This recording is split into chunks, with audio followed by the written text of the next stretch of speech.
నమస్కారం. ఘంటారావానికి స్వాగతం. ముందుగా ప్రధానాంశాలు. ఎమ్మెల్సీ అభ్యర్థులు సహా 17 అంశాలపై తెదేపా పొలిట్ బ్యూరో చర్చ. అన్ని కార్పొరేషన్లలో అన్న క్యాంటీన్లు ఏర్పాటు చేస్తామన్న సీఎం. మార్చి 2న కొత్త శాసనసభ భవనం ప్రారంభం. ఉదయం 11:25 ముహూర్తం.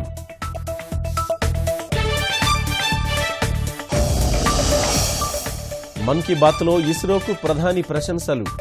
భీమ్ యాప్కు ప్రచారం కల్పించాలని యువతకు పిలుపు.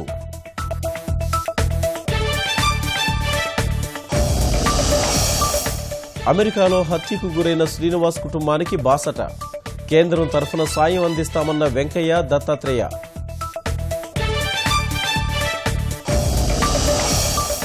మే 20-21 తేదీల్లో గ్రూప్ 2 మెయిన్స్. మార్చి నెలాఖరులో ప్రాథమిక పరీక్ష ఫలితాలు.